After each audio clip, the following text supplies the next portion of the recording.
Hello, and welcome to episode number 7 of Artists in the Spotlight. I am your host, Penny Freeman. We have Kings of Dust with us tonight, and they are veteran rockers formed by the ex-Badlands bassist Greg Chaisson, Red Dragon Cartel frontman vocalist Michael Beck, ex-Crash Street Kids guitarist Ryan McKay, and drummer Jimmy Taft from Surgical Steel. A classic 70s and 80s sound, and I'm super honored to be sitting with these amazingly talented musicians. Let's see what we can learn about these guys and hear about their recently released self-titled album. Please welcome Kings of Dust. Well, welcome to Artists in the Spotlight. I'm going to start with Greg. So, Greg. Now I'm in trouble. Oh, what'd you do this time? tell us about Greg growing up and where you're from. I was born in a cave in Afghanistan. I was born in Toronto, Canada, moved to the United States when I was 5, and moved to Arizona when I was 16. And I was a jock, so I wasn't a musician. I was like Mr. Super Athlete, so I just did all kinds of athletic things. So it had nothing to do with music till after I got out of high school. Oh, wow. So were you in like baseball? I played baseball and football, and I boxed and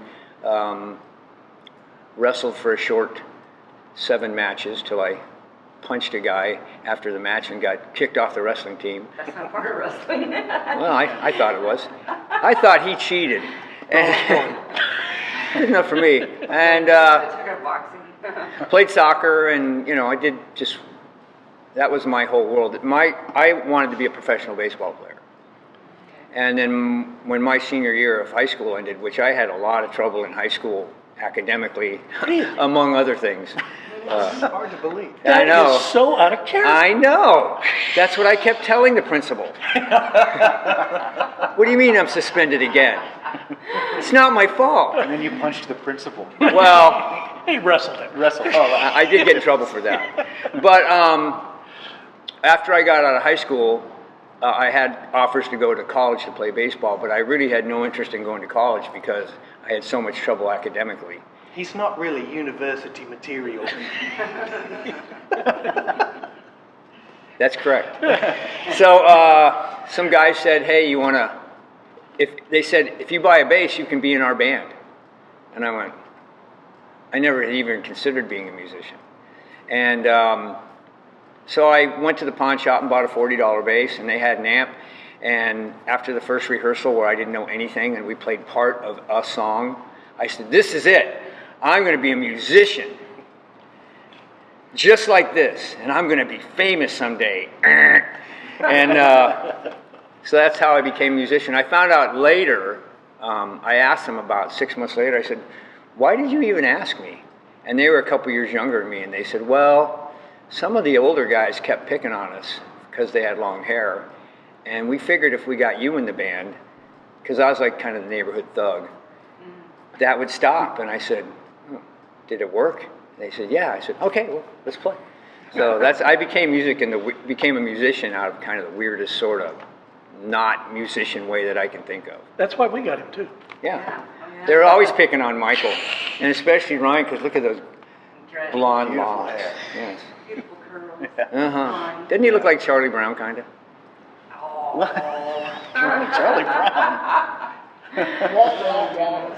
Okay, so you have 2 brothers who also play bass, and they were in the 80s, like, Tough and Kill. My brother Kenny played in Keel, and my brother Todd played and still does play in Tough.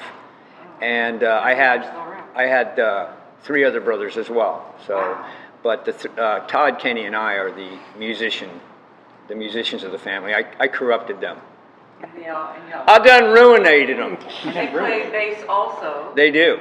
So were they doing this before you, or did it kind of happen after you started playing bass? They're considerably younger than I am.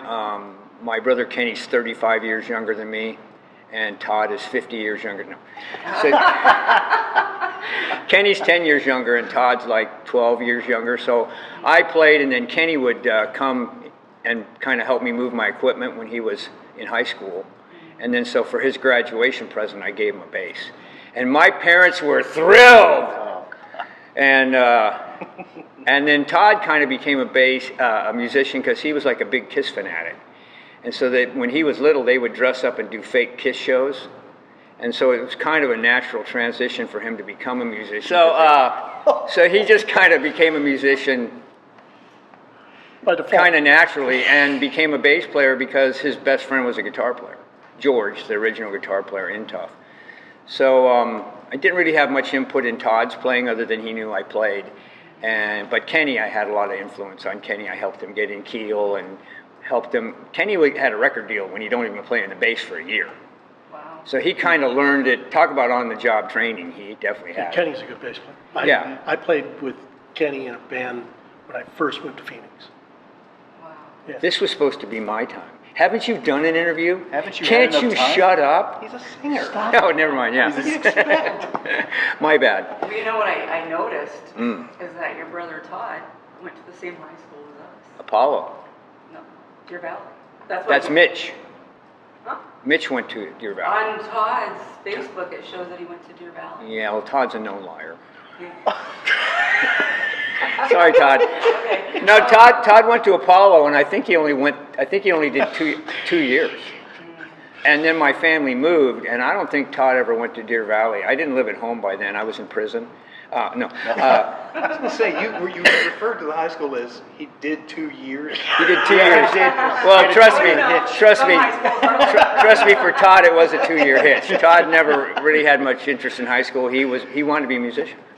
And so he was kind of doing that. My parents moved, and my brother Mitch did go to Deer Valley, I think, for 3 of his 4 years. But Todd may say that, I don't know, but I do know for sure Todd went to Apollo. Well, we'll just have to. Facebook doesn't lie, Chris. Well, yeah. Well, you mean the internet is honest all the time? Facebook you saw it on the change internet. things on us, so maybe Facebook decided, no, I think he went to Deer Valley. Well, Mitch is he's not a musician, he's a cardiopulmonary technician. So if you need an open heart surgery, they open you up and Mitch comes and they put the pacemaker in, and Mitch comes in there and wires the battery up. So that's what Wow. Mitch does. So he's the smart one and actually makes money. So you also played in a band that formed here in Arizona, Surgical Steel. I did. Now, did you guys play in it at the same time? Nope. No? I had already been kicked out by then. Yeah. When they first called me to play, I said, is Chaisson still playing bass? A true story. Now, Here's was the this- hitch. Was this after Badlands that you went to Surgical Steel? No, Or Surgical before? Steel was like the early 80s, and Jim Keeler and I kind of started it. And I was in the band for, I don't know, maybe a year and a half, couple years. But I wanted the band to go to LA. We had some opportunities to go to LA. Alan Niven was interested in managing us, who eventually managed Great White and Guns N' Roses. And Don Dokken was going to produce our demo, and we got offered some shows in LA to open for Hughes and Thrall at the Country Club. And we were just a Phoenix band, but I thought those were good opportunities, but those guys didn't want to do it. They were like, we kind of want to be the big fish in a small pond, and I'm like, the shelf life of that is we could stay here and do this, but let's go to LA and do some stuff too. But they just weren't comfortable with it, so I kind of pushed it, and they gave me the boot. Unceremoniously, I might add. Wow. You're like, you want to be famous? Get out of our band. That's right. Wow. That's We'll rough. take it. And that's the last. Well, actually, Anybody ever heard of it? yeah, and I never surfaced again. Jimmy actually came along a few years after that. I'd been in LA for probably 3 years at that point, possibly 2-3 years. What year did you come out here? I moved out here in '89. Oh, okay. Which was really, So I was in Badlands by then. yeah, and that's where we met. Surgical Steel had kind of gone defunct, and a couple of the members of that band, myself, we reformed, rebranded, gave ourselves a new name, Ragdoll, and that's where I met Greg. Is when we were cutting our EP, we were doing vocals and mixing out at the complex in LA. And Greg and Jeff had Martin. dropped by. Yeah, Jeff Martin had dropped by the studio while we were out there, and that's where we first met. And Greg told me he was very complimentary of what I was doing with that band, and said while he was there, he says, maybe someday you and I will do something together. What I actually said is, maybe someday I'll ruin your life. and I, true to my word. Yeah. Mission accomplished. It's gone to hell since I got in this. Okay. So, when you were in Badlands along with Jake Lee, right? You had a rule that you don't play live when you're recording. Right. So, does that still stand today? We don't play live at all. So. Well, yeah, we can. What's playing live? Yeah. We don't. I think that's where there are actual people there. She's from another time. Really. Where there were crowds. There were stages. live. Badlands did everything. I mean, it was Jake's band, and he did everything kind of. We would do one thing, get it done, and then go to the next thing. So, for example, when the first record was done and we were on tour, we didn't write songs. A lot of bands will write songs on tour, on the bus, in the hotel. We didn't do any of that. And then when the tour was over, we wrote songs. When we were writing songs, if other dates came up, we wouldn't take them. If we were in the studio, we didn't come out of the studio to go do dates anywhere. We just started what we finished. It's kind of like we gave full attention to whatever it was we were doing at that time, without having to worry about, for example, live and, okay, man, we got to come up with some material. Because the saying goes, you have your whole life to write your first record, and you have 6 weeks to write your second. And for Badlands, it was never really an issue, because Jake had this whole wealth of ideas that he had been kind of cultivating, some of them even before he played in Ozzy. For example, the last time, off the second record, that's a song Jake had before Ozzy.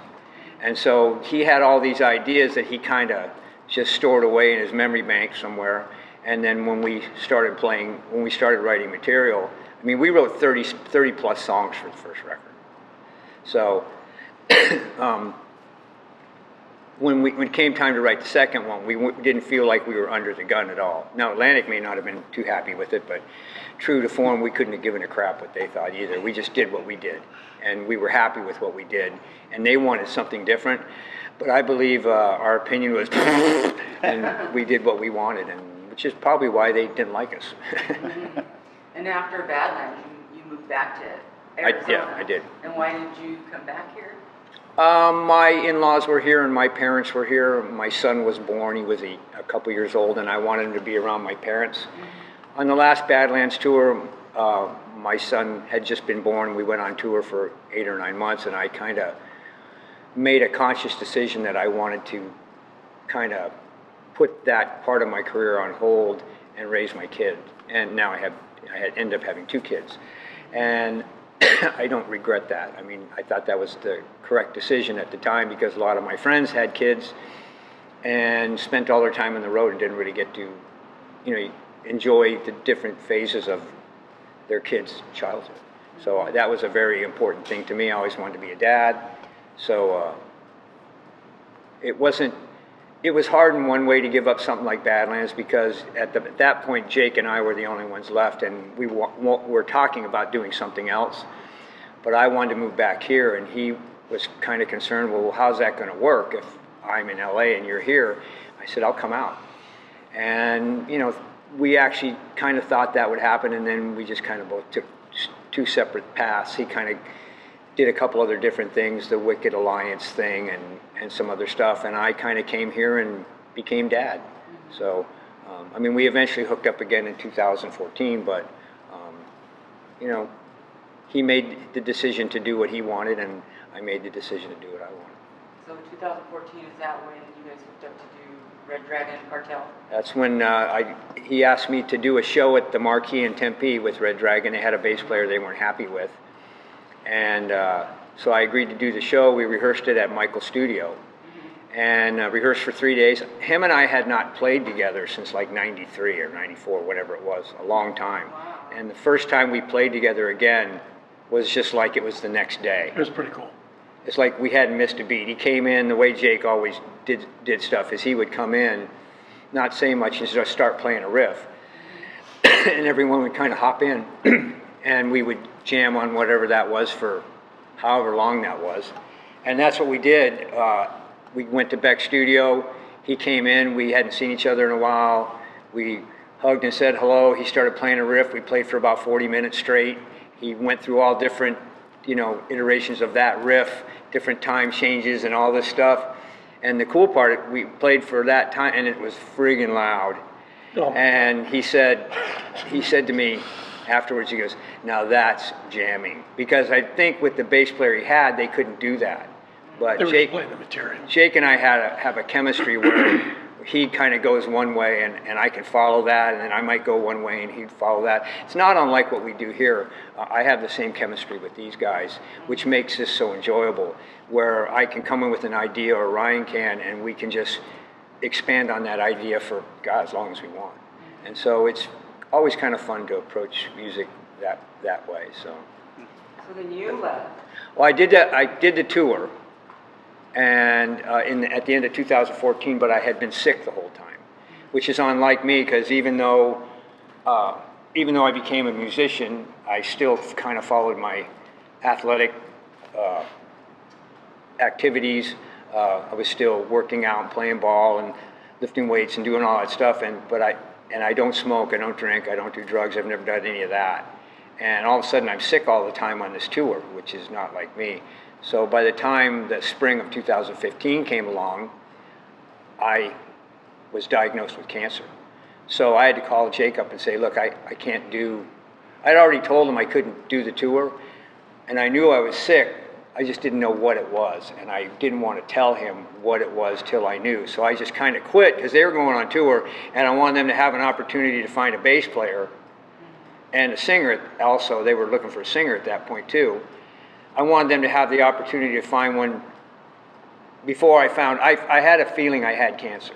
So rather than me find out in April and they're on tour and I have to quit in the middle of the first month of the tour, I quit in March so they could get someone, but I didn't tell Jake exactly why I was quitting, because I wasn't 100% sure. I mean, my lymph nodes were all swollen up, so I had a general, Google, what is this? Ooh, that's bad. So I when I finally did tell him I had cancer, I said, hey, look, I have this stage 4 cancer.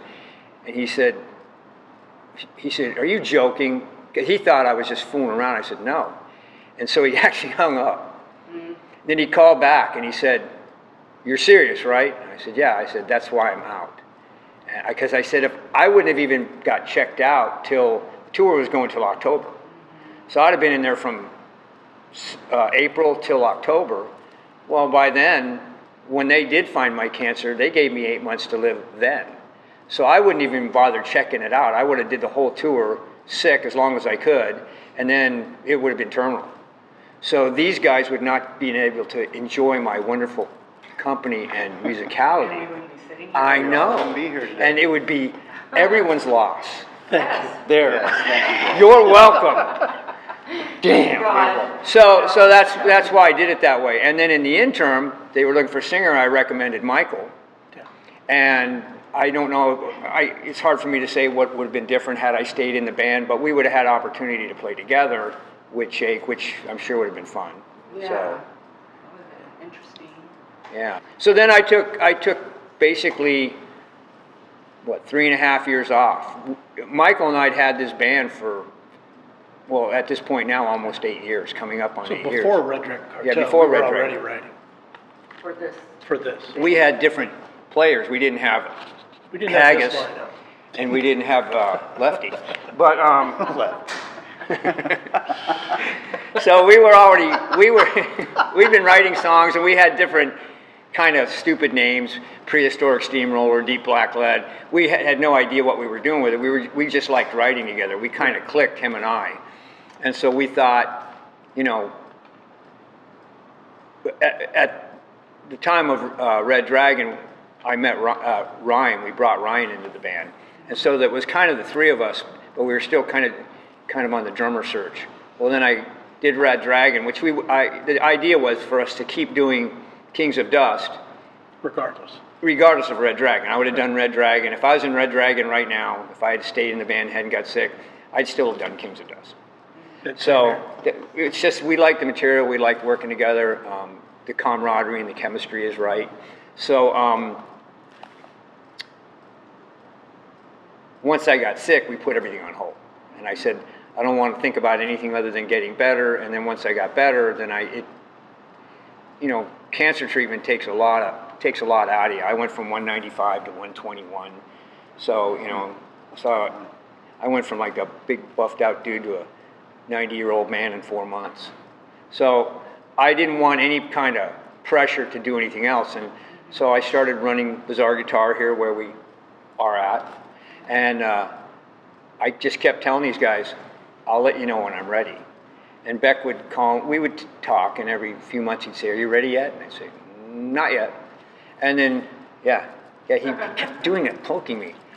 So finally, a local musician here in town who shall remain blameless, not blameless, but nameless, said, oh, that thing that Chaisson's doing, he's never going to get that off the ground. And hello, I'm ready. That's what it took. And so by then, I already knew that Jimmy would be involved. I told Jimmy, hey, you want to be in my band? He goes, yeah, I'd check it out. And I said, so I did an interview saying, yeah, we got our new great drummer, Jimmy Taft. He didn't even know.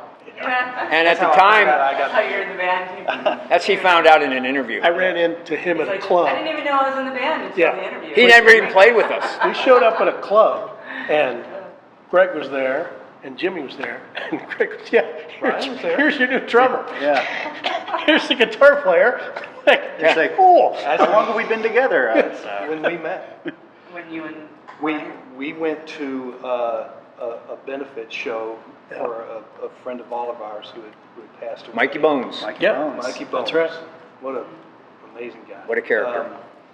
And we were all there, and I knew Greg was going. And so But you still we were went. talking. Yeah, and he I still, went, yeah. even though I knew he was going to be there. Well, he thought they might not let me in. Yeah. There's a good. What a surprise. I was going to vouch for him. And he says, hey, Michael and Ryan are here. I was like, oh, it'd be great to meet them. Because at this point, this band had the been three of us had played together with different drummers. And then by the time it's really stupid because I had played with Jimmy before, and when I was thinking of drummers, for some reason, he didn't cross my mind. I don't really like red hair. Clearly. And Oh, no. no, Someone and else I know. So I ran into him, and I said, I was watching his cover band that he plays in. I said, I got this original band that I think you'd be perfect for. Are you interested? He said, yeah, I'd like to check it out. And That's it.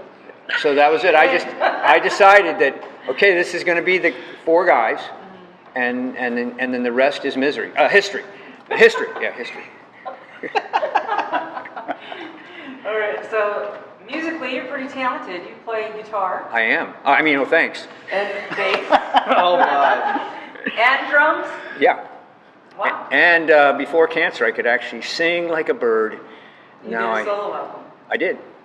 So, It was an old bird, but I listened to a song the other day called Dark Ride. My Dark Ride. Did you sing that? I did. Is that you singing? Mhm. Wow, that was pretty good. Thank you. I was like, wow. Mm. You can sing too. It's actually got some. I can't sing like that anymore, Wow. but cancer treatment took care of that. But I can still sing, but now I sing not as good, kind of like Michael. I try and keep on par. This is why you want to interview all four of us. See, I knew because you were like, I want you to interview all of us so I can pick on them. Yeah, that's the only reason I'm Hey, here. Right. God gives you a gift, you got to go with it. All right. But I mean, in reality, that's kind of why this works, is because there's not really any ego involved. I mean, there's enough ego involved for us to want to be good at what we do and good at, what our instruments and that. But it's not like, someone's got to listen to me more, or Michael's a singer and you need to listen to me, or there's none of that. It's just like we enjoy what we do. We enjoy each other's company. The way you see us now, this is what we do in rehearsal. This is what we do when we hang out. It's just nonstop, just kind of like comedy show. Yeah, I can tell. And it's pretty natural. It's very natural for us. But at the same time, it's when serious. we get down to business, it's pretty serious. I mean, it's great being in this kind of a band where, there's no real weak links. I mean, Jimmy isn't showing up drunk most of the time, and I'm not having girlfriends. It's really hard. I'm not having girlfriends call through the song. I've been married for a long time. My wife wouldn't like that. Yeah, right. So we get down to business, and everybody knows what they need to do, and it happens pretty organic. But I do enjoy the part of, the camaraderie of this. We don't have to do this. We've all done whatever it is we do. None of us are teenagers, especially me. I'm coming back around on the teens. I've been around so long. Yeah. 100 teens. Yeah. An arrested state of development. That's right. I stopped at 15. So, we don't need, we don't do it for the money. God knows we haven't made any. And whatever money we have made goes back into this sort of thing. So we just kind of do it. Now, having said that, we will take money. If any of you'd like to, there'll be a little, hold up the sign at the end where to send the money. So we just kind of do it because it's fun. We like hanging out together. If that ever stopped or that wasn't the case, I'm pretty sure all four of us would have no problem walking away from it. But because that's not an issue with us, because we do kind of enjoy. I mean, and he's right. We are very serious when we're writing and when we're in the studio and we're arranging and producing. It's business. I mean, all of us have done this at a pretty decent level, and we've all been in the studio a number of times and made records and blah blah blah blah blah, tour and all that. So we know what our job is, but by the same token, we don't pressurize. We don't pressure ourselves. Or pressurize. We don't pressure ourselves to,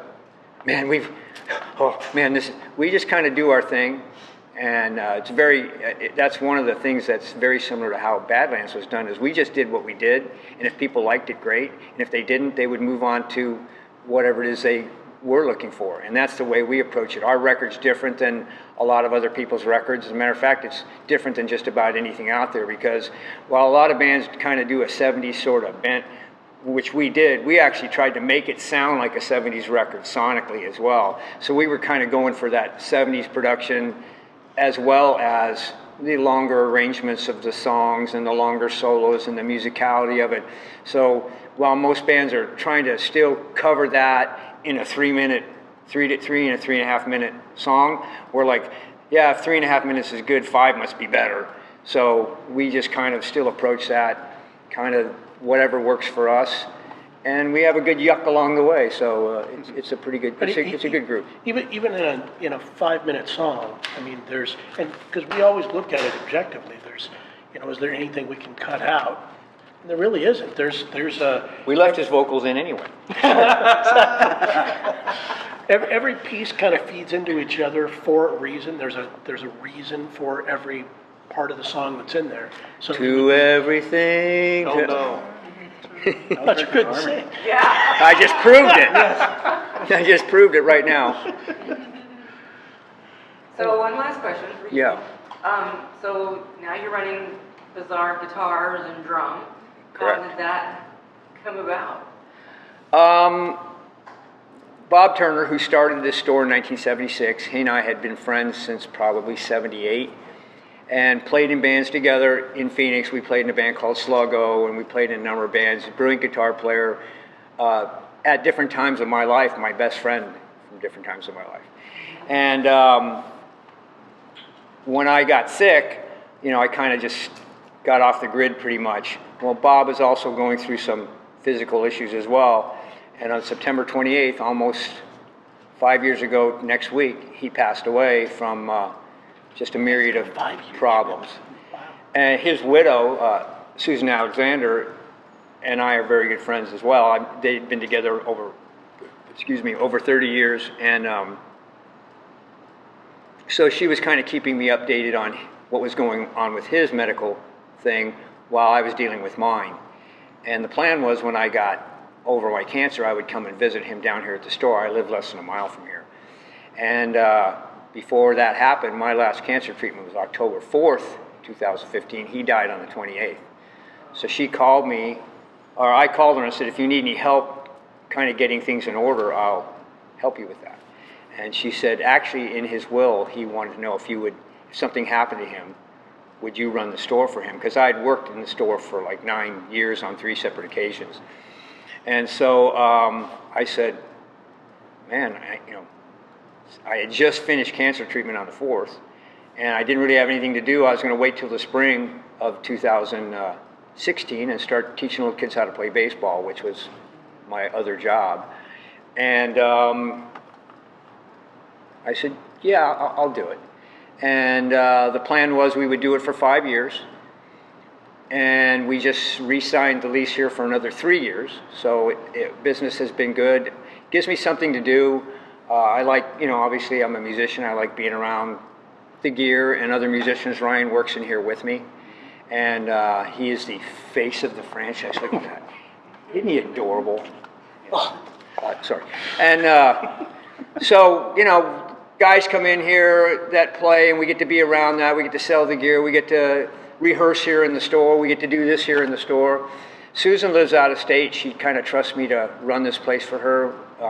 Even through the pandemic stuff, we managed to still make money and keep our head above water for that. We've actually done very good business during all that. I think a lot of people are... Music doesn't stop just because... Well, I think a lot of people are on their bucket list item. I always want to play the guitar. I don't have anything to do right now. I'm stuck in the house. Let's go down and get a guitar. So it's been a great place for me to be. It's been a great diversion from getting over all the cancer treatment and getting my life back on track. And Susan, who owns the store, is a big music fan. And whatever I'm doing, she's been very supportive of it. We rehearse here, like I said, she's like totally fine with that. When this band does finally play a live show, in about whenever, Get a calendar. she'll come out from North Carolina to see it and support it. And She's so been a big supporter. Yeah, For sure. So it's been this has been a really good thing for me. I remember when he was like, yeah, I just finished my last cancer treatment, and I'm going to go run Bizarre Guitar. Like, you're going to take maybe a day or two off in between? Or? Literally, the next day, October 5th, I started running the store. I came in, fired a couple guys,